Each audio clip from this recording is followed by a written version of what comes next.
Hi everyone, wish you growing well and welcome to super academy. कैसे आप सब लोग? I hope you are doing great. मैंने president का क्विक रिवीजन वाला लेक्चर बनाया था, वो आप लोगों ने बहुत पसंद किया और उसको सपोर्ट भी किया। तो मैंने सोचा ऐसी और लेसन्स के भी बनाए जाएं ताकि आपके एग्ज़ाम में आप टू द पॉइंट होकर अपने नोट्स बना लें।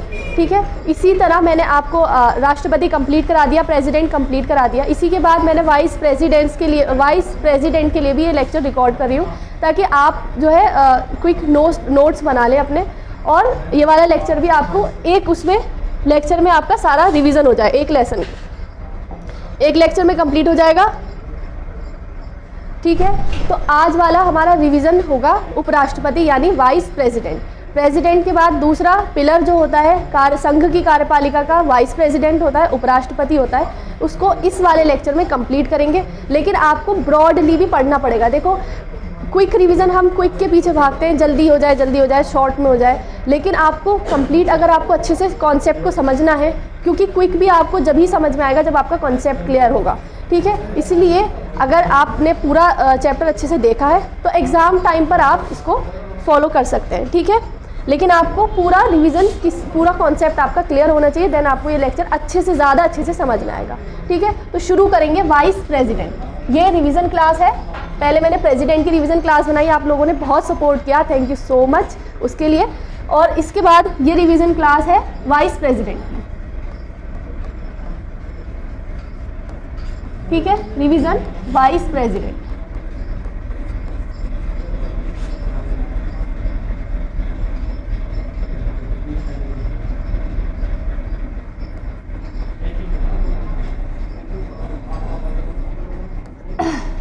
वाइस प्रेसिडेंट, उपराष्ट्रपति। ठीक है, वाइस प्रेसिडेंट, उपराष्ट्रपति। राष्ट्रपति के बाद दूसरा सर्वोच्च पद कौन सा है भारत में? राष्ट्रपति के बाद दूसरा सर्वोच्च पद कौन सा है? उपराष्ट्रपति। दूसरा सबसे बड़ा संवैधानिक पद कौन सा है? दूसरा, पहला राष्ट्रपति है, दूसरा उपराष्ट्रपति है। ठीक है, उपराष्ट्रपति मैंने आपको कल बताया था, संघ की कार्यपालिका पढ़ रहे हैं हम, संघ की कार्यपालिका पढ़ रहे हैं हम। ठीक है, आर्टिकल 52 से 78, 78, आर्टिकल 52 से 52, आर्टिकल 52 से 78 तक संघ की कार्यपालिका का वर्णन है, 52 से 78 तक। ठीक है, 52 है ये, 52। ठीक है, 52 से राष्ट्रपति शुरू होते हैं। ठीक है, 52 में दिया गया है आर्टिकल 52 में राष्ट्रपति का पद। संघ की कार्यपालिका का पहला पिलर है, तो 52 से 78 तक संघ की कार्यपालिका का वर्णन दिया गया है। ठीक है, संघ की कार्यपालिका मैंने आपको बताई थी, राष्ट्रपति, उपराष्ट्रपति, प्रधानमंत्री, मंत्रिपरिषद और भारत के महान्यायवादी से मिलकर बनी है। इसीलिए हम इनको सीरियल वाइज पढ़ते हैं, और संविधान में इन आर्टिकल्स जो है इसी सीरियल में दिए गए हैं। पहले में राष्ट्रपति हैं, फिर उपराष्ट्रपति हैं। ठीक है, सीरियल वाइज पढ़ेंगे तो आपको कन्फ्यूज़न बिल्कुल लेस होगा। ठीक है, आप बार बार रिवीजन करेंगे तो वो कन्फ्यूज़न भी खत्म हो जाएगा। ठीक है, हमने संघ की कार्यपालिका में पहले राष्ट्रपति कंप्लीट किए, राष्ट्रपति वाला अपना चैप्टर कंप्लीट किया। कहाँ से? 52 से 62 तक, 52 से 62 तक हमने राष्ट्रपति को कंप्लीट किया है। नेक्स्ट आता है उपराष्ट्रपति। उपराष्ट्रपति, वाइस प्रेसिडेंट, 62 तक राष्ट्रपति कंप्लीट हुआ। 63 से 69, 63 से 69 हमें किसका वर्णन मिलता है? उपराष्ट्रपति का। 63 से 69 किसका वर्णन मिलता है हमें? उपराष्ट्रपति का। ठीक, आज इसको कंप्लीट करेंगे, उपराष्ट्रपति कंप्लीट करेंगे। मैंने आपको बताया दूसरा यानी सेकंड सर्वोच्च संवैधानिक पद है। ठीक है, सर्वोच्च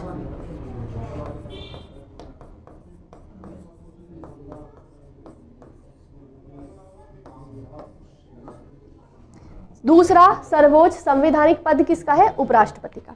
अब इसको स्क्रीनशॉट ले लो। ठीक है, कंफ्यूज नहीं होगा, बिल्कुल भी कंफ्यूजन नहीं होगा। अब आप लोग चैप्टर से कनेक्ट हो गए, क्योंकि मैंने आपको प्रीवियस भी समझा दिया और आगे का भी समझा दिया। ठीक है, अब हम यहाँ से शुरू करेंगे। उपराष्ट्रपति, वाइस प्रेसिडेंट,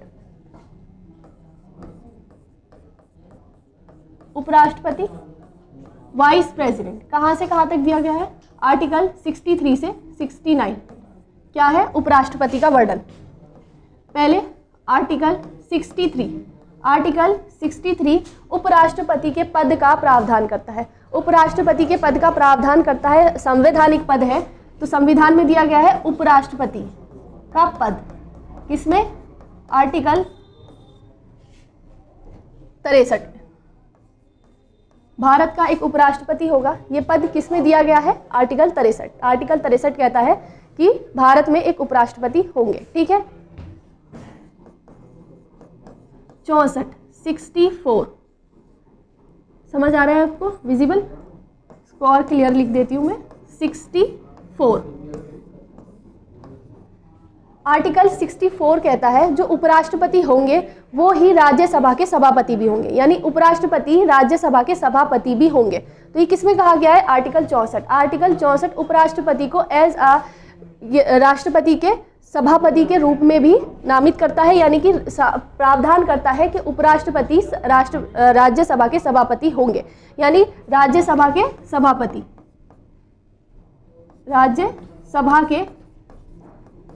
राज्यसभा के सभापति कौन होंगे?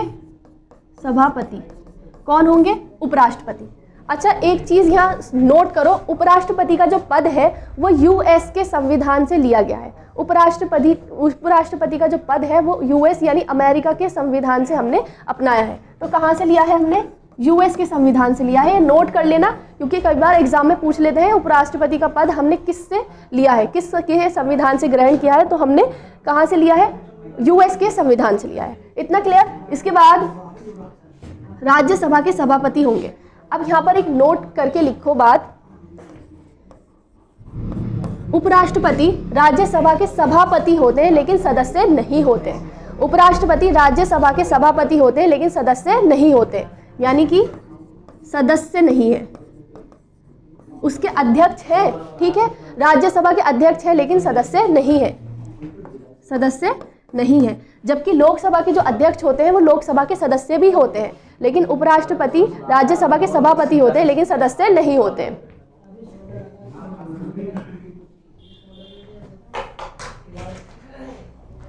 ठीक है, ये आपने नोट किया। इसके बाद आर्टिकल 65, पहले इसका स्क्रीनशॉट ले लो, फिर मैं अपने उस पर समझाऊंगी। ठीक है, ये आपने लिख लिया। इसके बाद 65 नेक्स्ट पेज से शुरू करते हैं। आर्टिकल 65, आर्टिकल 65 कहता है जब राष्ट्रपति किसी कारणवश अनुपस्थित होते हैं, ठीक, कौन कौन से आधार इसमें दिए गए हैं कि राष्ट्रपति जब अनुपस्थित होंगे तो उनके कार्यवाहक राष्ट्रपति के रूप में कौन काम करेगा? वो उपराष्ट्रपति काम करेंगे। तो आर्टिकल 65 में इसी का वर्णन है कि राष्ट्रपति जब किसी कारणवश अनुपस्थित होंगे, जैसे आकस्मिक मृत्यु हो जाए, त्यागपत्र दे दें या महाभियोग सिद्ध हो जाए, इन 3 परिस्थितियों में कौन कौन सी परिस्थितियां मैंने बताई आपको? पहले तो आर्टिकल 65 देखो। आर्टिकल 65 में राष्ट्रपति को, उपराष्ट्रपति को कार्यवाहक राष्ट्रपति के रूप में करने का प्रावधान किया गया है, यानी कार्यवाहक राष्ट्रपति। कार्यवाहक राष्ट्रपति का मतलब यह है कि जब राष्ट्रपति का पद खाली होगा तो उपराष्ट्रपति उनके पद पर कार्य करेंगे, तो कार्यवाहक राष्ट्रपति। ठीक है, कौन? उपराष्ट्रपति। किसमें दिया गया है? आर्टिकल 65 में। अब देखो किन किन परिस्थितियों में राष्ट्रपति का पद खाली होगा, जो उपराष्ट्रपति कार्यवाहक राष्ट्रपति के रूप में काम करेंगे, जिनका वर्णन संविधान में दिया गया है। ध्यान से समझना, संविधान में 3 स्थितियों का वर्णन दिया गया है। महाभियोग, जब राष्ट्रपति पर महाभियोग सिद्ध होगा तो उपराष्ट्रपति कार्यवाहक राष्ट्रपति के रूप में काम करेंगे। नेक्स्ट है त्यागपत्र, जब राष्ट्रपति त्यागपत्र दे देंगे, ठीक है, तो उनके कार्यवाहक राष्ट्रपति के रूप में काम कौन करेंगे? उपराष्ट्रपति। ठीक है, महाभियोग सिद्ध हो जाए या त्यागपत्र दे दें। इसके बाद मृत्यु, अगर राष्ट्रपति जो कार्यरत है अपने पद पर और उनकी आकस्मिक मृत्यु हो जाती है तो बड़ा पद है, खाली नहीं छोड़ा जा सकता, इसीलिए उपराष्ट्रपति कार्यवाहक राष्ट्रपति के रूप में काम करेंगे, कार्यवाहक राष्ट्रपति के रूप में काम करेंगे इन 3 परिस्थितियों में। अब आपको ध्यान रखना है, कई बार आपसे एग्जाम में अगर ये पूछ ले कि अगर किसी राष्ट्रपति का कार्यकाल 5 वर्ष पूरा हो गया तो क्या उस परिस्थिति में भी, उस अवस्था में भी उपराष्ट्रपति कार्यवाहक की भूमिका निभा सकते हैं? तो आपका आंसर होगा नहीं। आर्टिकल 59 का 1 कहता है, आर्टिकल 56 जिसमें राष्ट्रपति के निर्वाचन की चर्चा की गई है, उसमें साफ कहा गया है, आर्टिकल 56 का क्लॉज 1 कहता है कि इन 3 परिस्थितियों में ही उपराष्ट्रपति कार्यवाहक की भूमिका निभा सकते हैं। अगर उनका राष्ट्रपति का कार्यकाल समाप्त हो गया है तो वो अपने पद पर तब तक बने रहेंगे जब तक कोई नया राष्ट्रपति का चुनाव नहीं हो जाता, यानी नए राष्ट्रपति अपना पदभार ग्रहण नहीं कर लेते तब तक वो बने रहेंगे। लेकिन इन 3 परिस्थितियों में उपराष्ट्रपति कार्यवाहक की भूमिका निभाते हैं। अब एग्जाम में आपसे पूछा गया कि कितने टाइम तक वो यहाँ पर रह सकते हैं, मतलब कार्यवाहक राष्ट्रपति के रूप में उपराष्ट्रपति कितने टाइम तक रह सकते हैं। तो 6 माह, यानी ओनली 6 मंथ यानी 6 माह से अधिक उपराष्ट्रपति कार्यवाहक राष्ट्रपति के रूप में काम नहीं कर सकते, क्योंकि राष्ट्रपति का पद एक बड़ा पद है, सबसे बड़ा संवैधानिक पद है, इसीलिए 6 माह के अंतर्गत राष्ट्रपति के लिए चुनाव कराने अनिवार्य है। तो कम से कम यानी जो टाइम बाउंडेशन है, टाइम लिमिट है, बस 6 माह से ऊपर नहीं होनी चाहिए। इसी बीच उनका इलेक्शन होगा और नए राष्ट्रपति अपना पदभार ग्रहण करेंगे। तो ये इम्पॉर्टेंट है, ठीक है। ये पीछे पूछा गया है कि कितने टाइम तक वो काम कर सकते हैं, तो 6 माह तक वो काम कर सकते हैं और इन 3 परिस्थितियों में ही कर सकते हैं। ये किस में दिया गया है? आर्टिकल 65 में। आर्टिकल 65 में स्क्रीनशॉट लो, ठीक, ले लिया। नेक्स्ट है आर्टिकल 65 हमने पढ़ा। आर्टिकल 66, आर्टिकल 66 उपराष्ट्रपति के निर्वाचन का प्रावधान करता है। आर्टिकल 66 में उपराष्ट्रपति के निर्वाचन का प्रावधान किया गया है। तो 66 में क्या है? निर्वाचन।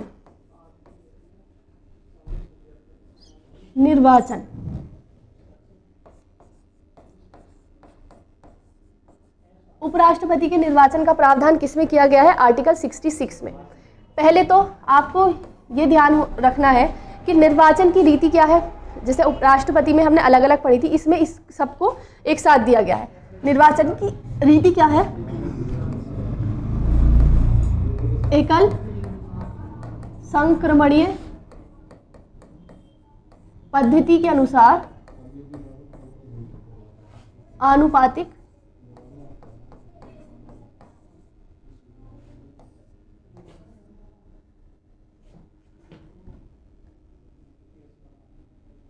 एकल संक्रमणीय प्रणाली द्वारा आनुपातिक पद्धति के अनुसार, ठीक है, आनुपातिक पद्धति के अनुसार ये क्या है? ये मैं आपको राष्ट्रपति वाले लेक्चर में अच्छे से समझा दिया है, मैंने रिवीजन क्लास में भी आपको अच्छे से बताया है, ठीक है। अगर आपको नहीं पता है तो आप उस वाले लेक्चर में जाके लेक्चर था मेरा क्लास 36 में जाके इसको समझ सकते हैं, ठीक है। एकल संक्रमणीय मत अनुपातिक प्रतिनिधित्व के अनुसार ये मैंने आपको क्लॉज पीछे समझा दिया है, ठीक है। तो निर्वाचन किस तरह होता है? एकल संक्रमणीय प्रणाली आनुपातिक पद्धति के अनुसार राष्ट्रपति का उपराष्ट्रपति का निर्वाचन। अब इनका जो निर्वाचक मंडल होता है, निर्वाचक मंडल किससे मिलकर बनता है? जैसे हमने राष्ट्रपति का निर्वाचक मंडल पढ़ा था, सेम इनका भी निर्वाचक मंडल बनता है, लेकिन इनका थोड़ा सा डिफर है, ठीक है। इनके निर्वाचक मंडल में संसद के दोनों सदस्य भाग लेते हैं। संसद के सभी सदस्य भाग लेते हैं।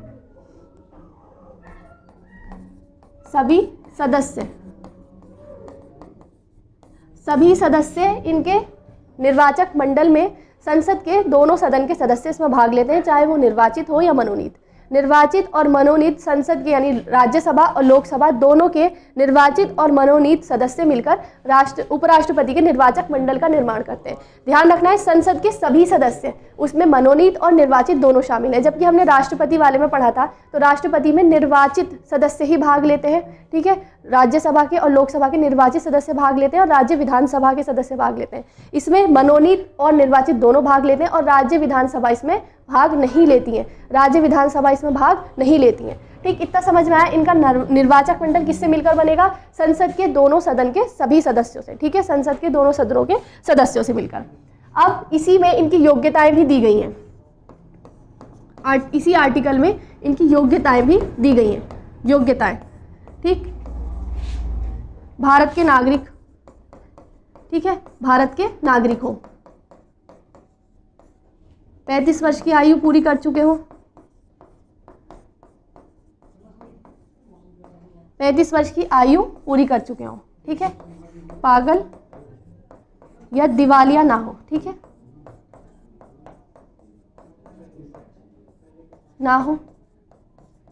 आगे की मैं यहाँ लिख रही हूँ, ठीक है। लाभ के पद नहीं होना चाहिए, लाभ का पद मैंने आपको बताया था, राष्ट्रपति, उपराष्ट्रपति, राज्यपाल, मंत्री, ये लाभ का पद नहीं होते, लाभ का पद नहीं होना चाहिए, ठीक। 20 प्रस्तावक और 20 अनुमोदक,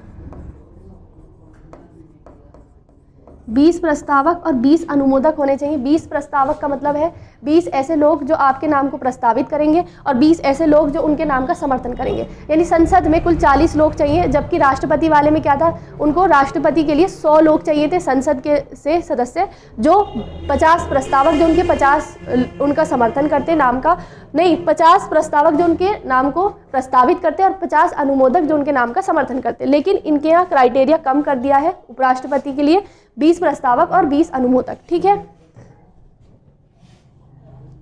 नेक्स्ट है राज्य सभा के सदस्य बनने की इनमें योग्यता होनी चाहिए। यानी इनके अंदर एक योग्यता यह होनी चाहिए कि राज्यसभा के सदस्य निर्वाचित हो सके, राज्यसभा के सदस्य निर्वाचित होने की इनके अंदर योग्यता होनी चाहिए। जबकि राष्ट्रपति वाले में हमने पढ़ा था कि राष्ट्रपति के अंदर क्या योग्यता होनी चाहिए, लोकसभा का सदस्य निर्वाचित होने की। तो आपको ध्यान रखना है इनके निर्वाचन में एक तो संसद के सभी सदस्य भाग लेते हैं, मनोनीत भी और निर्वाचित भी, और राज्य विधानसभा इसमें भाग नहीं लेती है। डिफरेंस बता रही हूँ आपका राष्ट्रपति और उपराष्ट्रपति में, ठीक है। राज्य विधानसभा इसमें भाग नहीं लेती है उपराष्ट्रपति के निर्वाचन में, जबकि राष्ट्रपति के निर्वाचन में लेती हैं। राष्ट्रपति को लोकसभा के सदस्य निर्वाचित होने की योग्यता होनी चाहिए, लेकिन उपराष्ट्रपति के लिए राज्यसभा है, ठीक है। और यहाँ उनके लिए 50 प्रस्तावक और 50 अनुमोदक थे, और यहाँ 20 प्रस्तावक और 20 अनुमोदक, और 15,000 रुपये जमानत राशि। ये पीछे पूछा गया है कितनी जमानत राशि होती है, तो 15,000 रुपये जमानत राशि किसमें, आरबीआई में जमा करानी होगी। तो ये निर्वाचन कंप्लीट है, इसको नोट कर लो, ठीक है। नेक्स्ट है हमारा आर्टिकल 67। आर्टिकल 67, आर्टिकल 67 में उपराष्ट्रपति का कार्यकाल दिया गया है। उपराष्ट्रपति का कार्यकाल,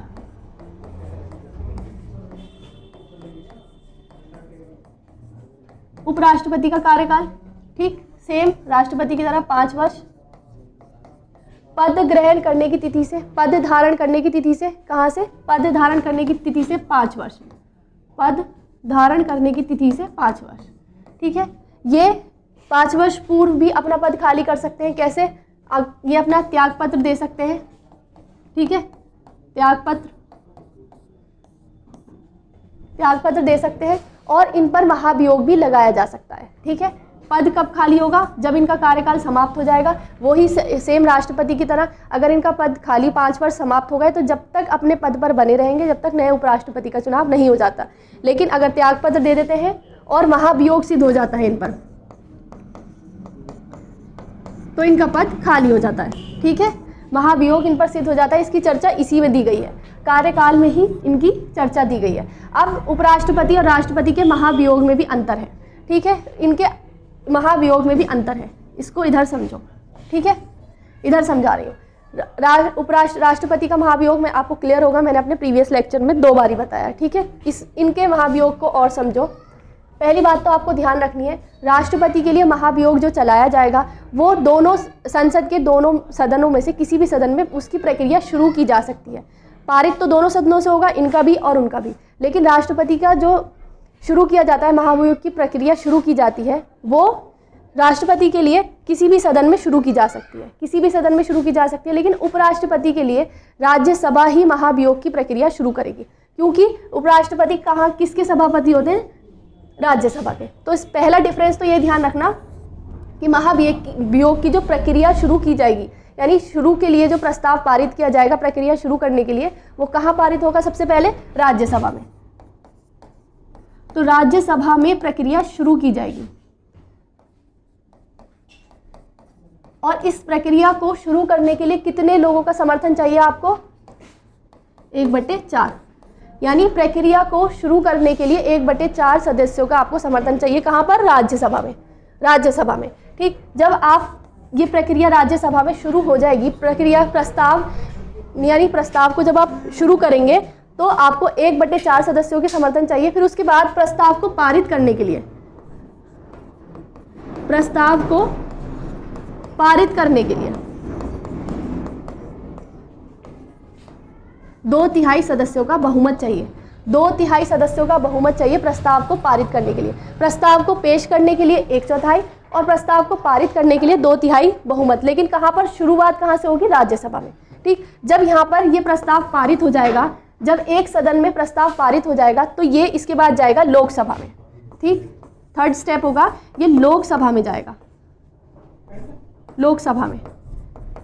अब लोकसभा में जाने से 14 दिन पूर्व, लोकसभा में जाने से 14 दिन पूर्व, ठीक है, इसकी सूचना उपराष्ट्रपति को देनी अनिवार्य है। उपराष्ट्रपति को इसकी सूचना देनी अनिवार्य है राज्यसभा से लोकसभा में जाने से 14 दिन पूर्व, ताकि वो लोकसभा में अपना पक्ष रख सके। ठीक है, फिर उसके बाद लोकसभा अगर इसे 2/3 बहुमत से पारित कर देती है तो उन पर महाभियोग सिद्ध हो जाएगा। 2/3 बहुमत से अगर लोकसभा भी इसको पारित कर देती है तो महाभियोग सिद्ध हो जाएगा, और उसी दिन से, जिस दिन से महाभियोग सिद्ध होगा, वो अपने पद से मुक्त माने जाएंगे। ये क्वेश्चन पीछे पूछा गया है कि ये महाभियोग जब सिद्ध हो जाता है तो उसी दिन से वो अपने पद से मुक्त माने जाएंगे। ठीक है, इतना समझ में आया? अगर इसमें पारित हो जाता है और राज्यसभा में पारित हो गया लेकिन लोकसभा में पारित नहीं हुआ तो वो प्रस्ताव खत्म हो जाएगा। महाभियोग समझ में आया? इसकी आर्टिकल 67 में दिया गया है। राष्ट्रपति के लिए अलग से दिया गया था 61 में, लेकिन इनके लिए इसी में इंक्लूड किया गया है। आर्टिकल 68, आर्टिकल 68 शीघ्र चुनाव का प्रावधान करता है।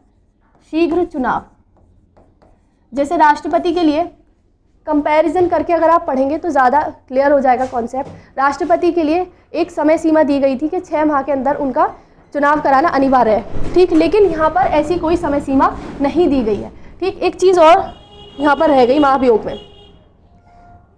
राष्ट्रपति के लिए जब महाभियोग की प्रक्रिया शुरू की जाती है तो उसमें आधार दिए गए हैं। राष्ट्रपति के महाभियोग की प्रक्रिया के लिए आधार दिए गए हैं, 3 आधार मैंने आपको पढ़ाए थे। ठीक, लेकिन उपराष्ट्रपति के लिए महाभियोग की प्रक्रिया शुरू करने के लिए किन आधारों पर राज्यसभा महाभियोग की प्रक्रिया शुरू कर सकती है, इसका कोई वर्णन संविधान में नहीं है। ये इंपॉर्टेंट है, नोट करके लिख लो। नोट कि उपराष्ट्रपति के लिए महाभियोग किस आधार पर शुरू किया जाएगा, इसका संविधान में उल्लेख नहीं है। तो आधार नहीं दिए गए हैं, आधार नहीं दिए गए। महाभियोग के आधार नहीं दिए गए हैं। ठीक है, ये इंपॉर्टेंट है, नोट कर लेना। नेक्स्ट है शीघ्र चुनाव। मैंने आपको बताया 68 में, इसका मतलब है कि उपराष्ट्रपति का चुनाव जल्द से जल्द करा लिया जाए। कितने टाइम में कराया जाएगा? जैसे राष्ट्रपति के लिए टाइम पीरियड दिया गया 6 महीने के अंतर्गत कराने अनिवार्य है, इनके लिए ऐसे कोई टाइम बाउंडेशन नहीं है। ठीक है, इसमें सिर्फ शीघ्र चुनाव 68 कहता है कि उपराष्ट्रपति का चुनाव शीघ्र करा लिया जाए। आर्टिकल 69 शपथ का प्रावधान करता है। शपथ, उपराष्ट्रपति की शपथ। उपराष्ट्रपति किसके समक्ष अपनी शपथ ग्रहण करते हैं, या उपराष्ट्रपति को शपथ कौन दिलाता है? राष्ट्रपति। उपराष्ट्रपति को शपथ कौन दिलाएगा? राष्ट्रपति। उपराष्ट्रपति को शपथ कौन दिलाएगा? राष्ट्रपति। और ये ध्यान रखना है, उपराष्ट्रपति अपना त्याग पत्र किसको देते हैं? राष्ट्रपति को देते हैं। ठीक है, 69 तक आपको कंप्लीट हो गया, उपराष्ट्रपति आपके कंप्लीट हो गए। ठीक है, इसके बाद आर्टिकल 70 70 इसमें कहा गया है, इसमें ऐसी आकस्मिक स्थिति का वर्णन किया गया है जिसका वर्णन संविधान में नहीं है। यानी ऐसी आकस्मिक स्थिति जिसका वर्णन संविधान में नहीं है, उसके तहत राष्ट्रपति का पद अगर खाली होता है तो उसमें संसद को ये शक्ति है कि वो प्रावधान करे कि उस स्थिति में कौन कार्यवाहक की भूमिका निभाएगा। या सिंपल आप समझो, इसमें ऐसी आकस्मिक स्थिति जैसे 3 आधार दिए गए हैं। ठीक, राष्ट्रपति का पद खाली होने के, अगर उनके अलावा कोई ऐसा आधार है जिस पर राष्ट्रपति का पद खाली होता है तो उस स्थिति में कार्यवाहक की भूमिका उपराष्ट्रपति निभाएंगे। इसका वर्णन किस में दिया गया है? 70 में। ठीक, 3 आधार के अलावा अन्य आधारों पर अगर राष्ट्रपति का पद अगर खाली होता है तो उसमें कौन कार्यवाहक की भूमिका निभाएगा, इसका प्रावधान किसमें किया गया, आर्टिकल 70 में। ठीक, समझ में आया। Next article 71। आर्टिकल 71 पीछे पूछा गया है, इंपॉर्टेंट है। आर्टिकल 71 कहता है राष्ट्रपति और उपराष्ट्रपति के चुनाव से संबंधित जो भी विवाद होंगे, राष्ट्रपति और उपराष्ट्रपति दोनों के चुनाव से संबंधित जो भी मामले होंगे वो सुप्रीम कोर्ट सुलझाएगा। ठीक है, वो सुप्रीम कोर्ट हैंडल करेगा और उसका निर्णय अंतिम होगा, यानी सुप्रीम कोर्ट का निर्णय अंतिम होगा। राष्ट्रपति और उपराष्ट्रपति के चुनावी, राष्ट्रपति और उपराष्ट्रपति के चुनावी मामलों का समाधान कौन करेगा, सुप्रीम कोर्ट करेगा। ठीक, और इनका निर्णय, ये भी ध्यान रखना है, निर्णय अंतिम होगा। किसका, सुप्रीम कोर्ट का निर्णय अंतिम होगा। ठीक है, ये शक्ति किसमें दी गई है, सुप्रीम कोर्ट को, आर्टिकल 71 में। आर्टिकल 72 रिलेटेड है राष्ट्रपति की क्षमादान शक्तियों से, जो मैंने आपको पढ़ाई है। राष्ट्रपति की क्षमादान शक्ति, जो राष्ट्रपति की न्यायिक शक्ति है, क्षमादान शक्ति। तो राष्ट्रपति की क्षमादान शक्तियों का वर्णन किसमें है, आर्टिकल 72। आर्टिकल 72 में राष्ट्रपति की क्षमादान शक्तियों का वर्णन दिया गया है। आर्टिकल 73, आर्टिकल 73 संघ की कार्यपालिका शक्तियों का विस्तार, संघ की कार्यपालिका शक्तियों का विस्तार, यानी संघ की, सरकार की क्या क्या शक्तियां हैं उसका विस्तार किसमें दिया गया है, आर्टिकल 73 में। आपका उपराष्ट्रपति तो कंप्लीट हो गया 63 से 69 तक। ठीक, 70 में ऐसी स्थिति जब राष्ट्रपति का पद खाली होगा और उपराष्ट्रपति उस पर काम करेंगे। 71 में राष्ट्रपति और उपराष्ट्रपति के चुनावी मामलों का समाधान कौन करेगा, सुप्रीम कोर्ट करेगा, है ना, और उसका निर्णय अंतिम होगा। उसके बाद 72 में राष्ट्रपति की क्षमादान शक्तियां दी गई हैं और 73 में कार्यपालिका, संघ की कार्यपालिका शक्तियों का विस्तार, शक्तियों का विस्तार दिया गया है। ठीक है, इसके बाद आपका संघ की कार्यपालिका का नेक्स्ट पिलर शुरू होता है, यानी कि आपकी मंत्रिपरिषद। ठीक है, यूनियन एग्जीक्यूटिव। यहाँ तक कंप्लीट हो गया। 74 से आपकी संघ की कार्यपालिका में नेक्स्ट पिलर मंत्रिपरिषद शुरू होगा। उसको मैं आपको अगले लेक्चर में अपना कंप्लीट कराऊंगी। ये रिवीजन नोट्स है, इंपॉर्टेंट लेक्चर है, इसको ज़रूर से कर लेना और do subscribe our channel. Thank you so much for your support. Thank you so much.